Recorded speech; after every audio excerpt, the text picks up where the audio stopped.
श्री गणेशाय नमः। नमस्कार दोस्तों, अर्चना भक्ति में आपका स्वागत है।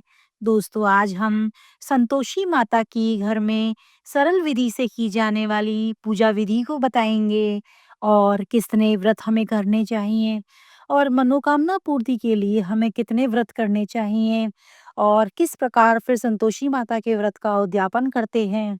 इसकी संपूर्ण जानकारी हम इस वीडियो में आपको देंगे। तो शुरू करते हैं। सबसे पहले हमने जिस स्थान पर पूजा करनी है, उस स्थान पर मैंने गंगा जल डालकर पहले से ही सब साफ कर लिया। वहाँ शुद्धिकरण करने के बाद मैंने वहाँ पर हल्दी से स्वास्तिक का निर्माण किया। दोस्तों, आप सभी जानते हैं कि स्वास्तिक हिंदू धर्म में कितना पूजनीय है और हल्दी जो है वो हर पूजा में इस्तेमाल की जाती है। तो मैंने हल्दी से यहाँ पर स्वास्तिक का निर्माण किया और उसके पश्चात मैंने चौकी बिछा दी। चौकी हम छोटी भी ले सकते हैं, बड़ी भी ले सकते हैं, जो भी आपके पास उपलब्ध हो। मैंने यहाँ पर चौकी लगाकर उस पे लाल वस्त्र को बिछा दिया। माता के व्रत में लाल रंग बहुत ही महत्वपूर्ण है।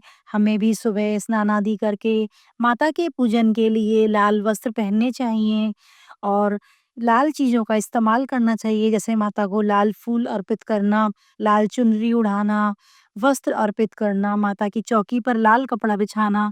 तो मैंने यहाँ पर लाल कपड़ा बिछाया, आसन दिया और उसके बाद मैंने अक्षत डालकर थोड़े से चौकी पर माता की मूर्ति को विराजमान किया। मैंने यहाँ पर गणेश जी जो हैं वो हमारी इस प्रतिमा में ही ऊपर बने हुए हैं, इसलिए मैंने गणेश जी को अलग से विराजमान नहीं किया। अगर आपकी प्रतिमा में गणेश जी ना बने हों तो आप सबसे पहले एक सुपारी रखकर थोड़ा अक्षत का आसन देकर पहले सुपारी रखें गणेश जी के रूप में और उसके बाद फिर माता की तस्वीर को रखें। तो इस प्रकार मेरे पास यहाँ पहले ही गणेश जी मेरी मूर्ति में बने हुए हैं, तो मैंने सीधे-सीधे प्रतिमा को ही वहाँ पर विराजित किया। उसके पश्चात मैंने चावलों का आसन देकर मैंने कलश को रखा। कलश में मैंने थोड़े से अक्षत, हल्दी और एक फूल डालकर, एक सिक्का डालकर मैंने उसको वहाँ पर चौकी पर लगा दिया। इसके पश्चात हम यहाँ पर गुड़ चने का प्रसाद, जो कि माता को अति प्रिय है, उसे कलश के ऊपर रखेंगे। संतोषी माता के व्रत में गुड़ और चने का भोग ही माता को लगाया जाता है। उसके बाद लाल रंग के पुष्प माँ को अर्पित करें, जो भी आपके पास उपलब्ध हो कर सकते हैं, लेकिन अगर लाल रंग के फूल, गुलाब का फूल आपके पास कोई भी लाल है, तो फिर वो बहुत ही अच्छा है, तो आप उसको माता को अर्पित करें। उसके बाद मैंने कलश को फूल अर्पित किया और उसके बाद मैंने यहाँ पर दीपक की तैयारी करी और दीपक जलाया और दीपक और धूप हम यहाँ पर जलाएँगे। देखिए, दीपक जो होता है वो सभी पूजा में सबसे पहले जलाया जाता है आसन लगाकर, प्रतिमा रखकर, क्योंकि जो भी हम पूजा पाठ अब उसके बाद करेंगे उसमें पूजा पूजा में दीपक जो होता है वो हमारी पूजा का साक्षी होता है। अतः सबसे पहले हम दीपक जलाएँगे और उसके बाद हम माता को सबसे पहले गणेश जी को हम तिलक करेंगे रोली से, उसके बाद माता संतोषी को मैंने तिलक किया, उसके बाद हमने दीपक को तिलक किया और कलश को भी तिलक किया। तो इस प्रकार हम सारी पूजा की तैयारी कर लेंगे और यहाँ पर मैं माता को वस्त्र रूप में लाल और पीले रंग का कलावा अर्पित करती हूँ। तो मैंने यहाँ पर उनको लाल और पीले रंग का कलावा अर्पित किया। आप चाहें तो वस्त्र भी अर्पित कर सकते हैं माँ को। तो मैंने यहाँ पर दोनों ही चीज़ें दी हैं कि माता को मैंने वस्त्र रूप में कलावा दिया और उसके पश्चात मैं यहाँ पर लाल रंग की चुनरी माँ को उड़ाऊँगी। जैसा कि मैंने पहले ही बताया कि संतोषी माता के व्रत में लाल रंग बहुत ही इस्तेमाल किया जाता है, माँ को प्रिय है लाल रंग, तो मैंने यहाँ पर माता को चुनरी अब अर्पित की है। तो अगर आपके पास चुनरी उपलब्ध हो तो आप माता को लाल रंग की चुनरी ज़रूर से अर्पित करें। संतोषी माता के जो व्रत हैं, इसमें हम अपनी मनोकामनाओं के हिसाब से व्रत करते हैं। आप चाहें तो 5, 11 बोलकर संकल्प लेकर कर सकते हैं। लेकिन यदि अगर आपकी कोई विशेष मनोकामना है, तो आप संतोषी माता के 16 शुक्रवार के व्रत किए जाते हैं। तो 16 शुक्रवार के प्रेम पूर्वक व्रत करने से संतोषी माता सभी मनोकामनाओं को पूर्ण करती हैं। ऐसा ही हमारी कथा में भी बताया गया है। तो हम विशेष मनोकामना पूर्ति के लिए 16 शुक्रवार के व्रत करते हैं। अब मैं एक फूल और अक्षत लेकर थोड़े से माता के सामने संकल्प करूँगी कि हे माँ, मैं इस इच्छा पूर्ति के लिए या जो भी अमुक कामना के लिए आपके ये व्रत करती हूँ, जितने भी आप करना चाहते हैं। जैसे मैं 16 शुक्रवार करना चाहती हूँ, तो मैंने 16 शुक्रवार का संकल्प लिया। मेरे इस 16 शुक्रवार के व्रत को पूरा करने में, पूर्ण करने में आप मेरी मुझे शक्ति प्रदान करें। तो ऐसा संकल्प लेकर माँ से उस फूल को वहाँ पर रख देना चाहिए। किसी भी पूजा में संकल्प बहुत महत्वपूर्ण होता है, चाहे कोई भी आप पूजा कर रहे हों। इसके पश्चात मैंने गुड़ और चने भोग के लिए जो माँ के लिए रखे थे, उसमें से थोड़े से गुड़ चने लेकर मैंने कथा सुनने के लिए, माँ की कथा कहने के लिए मैंने हाथ में लिए और अब मैं माँ की कथा को सुनूँगी।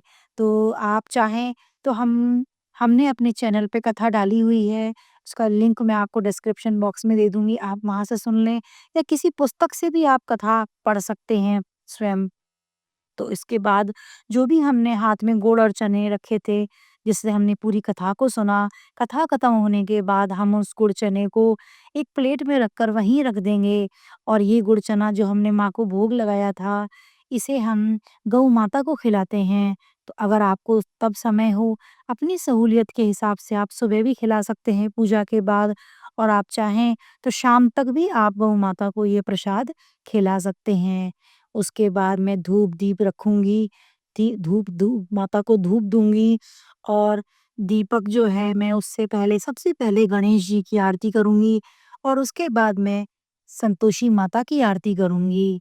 और इस प्रकार मैंने धूप-दीप से माता की कथा सुनने के बाद माता जी की आरती करी, गणेश जी की आरती करी, माता जी की आरती करी, उसके बाद माता को आरती अर्पित की और उसके बाद मैंने हाथ जोड़ के माँ से ये प्रार्थना की कि हे माँ, जो भी मैंने आपकी पूजा की है, इस पूजा को आप स्वीकार करें। इस पूजा में जो भी मुझसे गलतियाँ हुई हैं, त्रुटि हुई हैं, उसे क्षमा करें और मेरे प्रेम पूर्वक की गई पूजा को आप स्वीकार करें। ये जो गुड़ चना मैंने यहाँ कलश पर रखा है, ये प्रसाद है, तो इसे हमें शाम को जब हम एक भोजन करते हैं, तो उस समय हमें इस पहले ये प्रसाद खाना है और उसके बाद हमें एक समय भोजन करना है। संतोषी माता के व्रत में हम दिन भर फल खाते हैं और शाम को हम एक समय भोजन करते हैं। तो हमने यहाँ पर इस प्रकार संतोषी माता की जो पूजा करी है, उसमें हमने यह देखा कि हमें संतोषी माता के व्रत में गुड़ चने का भोग लगाना चाहिए। माता ये जो हमने प्रसाद यहाँ बनाया है, इसे परिवार के सदस्यों को देना चाहिए अगर वो खटाई नहीं खाते हैं कि संतोषी माता के व्रत में खटाई का बड़ा परहेज होता है, तो इसमें एक ही परहेज है कि आपको खट्टा नहीं खाना है। आपके अगर परिवार में कोई खट्टा नहीं खाता है, तो आप सबको प्रसाद वितरित करें, अन्यथा आप अकेले ही प्रसाद खाकर अपना व्रत को संपूर्ण करें। संतोषी माता के व्रत के उद्यापन में हम 8 लड़कों को भोजन कराते हैं और उन्हें भी हम पहले से ही कह देते हैं कि आप हमारे व्रत के उद्यापन में भोजन करने आएँगे तो आप खटाई मत खाइएगा और ना दिन भर खाइएगा। इस व्रत में हम मीठे फल देते हैं बच्चों को खाने के लिए और दक्षिणा नहीं दी जाती है संतोषी माता के व्रत में कि कहीं वो गलती से खट्टा खा लेंगे तो हमारा व्रत ये खराब हो जाएगा। तो इसलिए हम पहले से ही कह देते हैं।